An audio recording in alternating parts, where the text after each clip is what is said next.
Hey, this is Santini and I'm reporting to you on my Logo 600 3D build. This is a fly-barless helicopter. I'm on the second phase. This is the second part where we're going to deal with the tail box and the rear of the helicopter. So we're building the tail grips, and I'm just going to report to you on a couple of things that I noticed. One is when building, assembling the tail grips itself, and you're loading in the bearings, you have to be very careful to make sure that they seat properly. It took me like one or two shots to kind of get them built so that everything was seated, fully seated, and would move smoothly. My impression is that they move fluidly. It could be a little bit more sort of silky in my opinion, but I think I have them together well and certainly acceptable. Another thing I noticed is that on the tail slider, there's some links on the tail slider right here, and they have to connect to the leading edge of the grip, and one side, the part that connects to the leading edge of the grip, the link, is slightly beveled at the face, and so therefore you need to connect that beveled side into the ball. And so therefore you need one to face one way, and the other one needs to face the other way.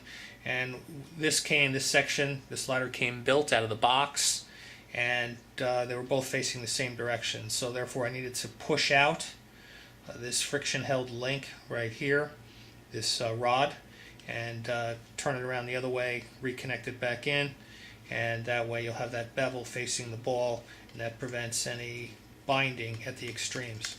So overall, I would give it about an 8 out of 10 in terms of smoothness. It's pretty good. It could be, glassy smooth, but I haven't oiled it or anything right now.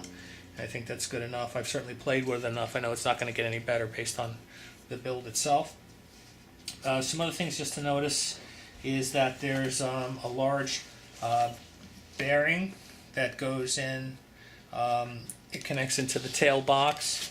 It goes into the fin and the other side of the tail box itself. It's press fit.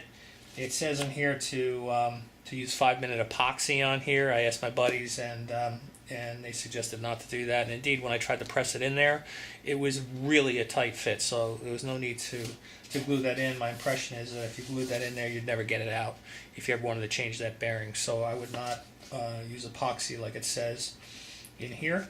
Also, the logo comes with the anti-static kit, and they do not tell you, in the directions about that, and so you really more or less have to have presence of mind when you're building the tail section to start to mount that hardware for anti-static. So I put that on the rear here, and it's attached to the belt tensioner.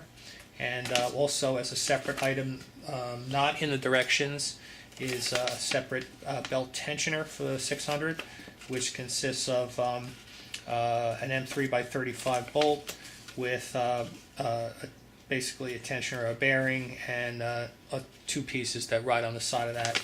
And overall, it came together very, very smoothly.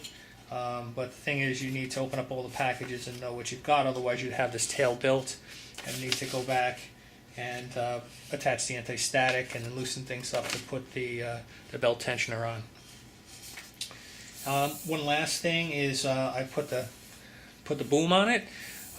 Just a little tip in terms of putting the boom, putting the belt through the boom. If you just put a rubber band around the belt, just like that, and then fish it down the boom, it'll go straight through without catching, and you can get it loaded up very quickly. So that's about where I am right now. I haven't tightened this all up at this point in time. I have the end of the boom really just at the right at the edge of the fastener here. I'm going to leave it like that, kind of loose right now, until I get the helicopter, the boom into the back of into the boom base, and kind of tighten up the belt and see whether I need any flexibility over here. Okay, so that's about it. Talk to you again later.